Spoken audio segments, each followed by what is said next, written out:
मुंबई के एक traffic signal के किनारे एक गरीब परिवार झोपड़ी में रहता था। एक रात एक अजनबी गर्भवती औरत उनकी झोपड़ी के बाहर आई। उसने दर्द में उस औरत से मदद मांगी। मदद के बदले उसने एक बैग भरकर कोयले दिए।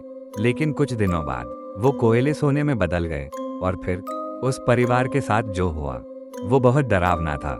एक रात करीब 1 बजे बाहर से किसी औरत की चीख सुनाई दी, बचाओ, कोई है। रुखसाना तुरंत बाहर भागी। वहां एक गर्भवती औरत जमीन पर बैठी दर्द से तड़प रही थी। उसने कहा, मेरा बच्चा अभी होने वाला है। इमरान डर गया, लेकिन रुखसाना बोली, इसे अंदर लाओ। कुछ ही देर में रुखसाना ने उसकी डिलीवरी में मदद की और थोड़ी देर बाद एक बच्चा पैदा हो गया। वो औरत धीरे धीरे उठी। उसने मुस्कुरा कर कहा, तुमने मेरी बहुत बड़ी मदद की है। फिर उसने रुखसाना को एक पुराना बैग दिया। उसके अंदर सिर्फ काले कोयले थे। इमरान नाराज हो गया, इतनी मदद के बदले कोयला। लेकिन वो औरत बोली, इन्हें अपनी झोपड़ी के किसी कोने में रख देना और कभी मत खोलना। फिर वो औरत अंधेरे में गायब हो गई। कुछ दिन बाद रुखसाना ने देखा, बैग से हल्की सी सुनहरी रोशनी निकल रही थी। जब उसने बैग खोला तो वो चौंक गई। कोयले सोने के टुकड़ों में बदल चुके थे। फेफुल इमरान खुशी से पागल हो गया।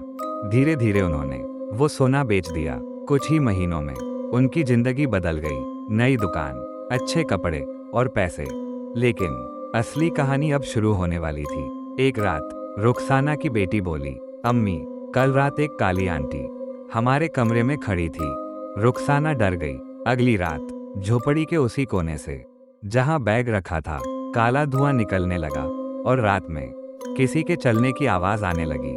एक रात करीब 2 बजे दरवाजा अपने आप खुल गया। बाहर वही गर्भवती औरत खड़ी थी, लेकिन इस बार उसकी आंखें पूरी काली थीं और उसका चेहरा भयानक लग रहा था। रुखसाना कांपते हुए बोली, तुम कौन हो? वो औरत जोर से हंसने लगी और उसका शरीर काले धुएं में बदल गया। फिर एक भयानक आवाज आई, मैं इंसान नहीं, मैं जिन हूँ। जिन बोली, उस रात तुमने मेरी मदद की थी, इसलिए मैंने तुम्हें सोना दिया। लेकिन हर इनाम की कीमत होती है। रुखसाना डर गई। क्या कीमत? जिन बोली, तुम्हारे घर से एक बच्चा। इमरान गुस्से में बोला, हम तुम्हें सारा सोना वापस दे देंगे। लेकिन जिन बोली, अब बहुत देर हो चुकी है। अगली सुबह पड़ोसियों ने देखा, झोपड़ी का दरवाजा खुला था। अंदर सब कुछ बिखरा हुआ था। सोना गायब था। इमरान और रुखसाना बेहोश पड़े थे, लेकिन उनका सबसे छोटा बच्चा गायब था। और उसी कोने में जहां बैग रखा था, फिर से एक नया बैग पड़ा था, जिसमें काले कोयले भरे हुए थे।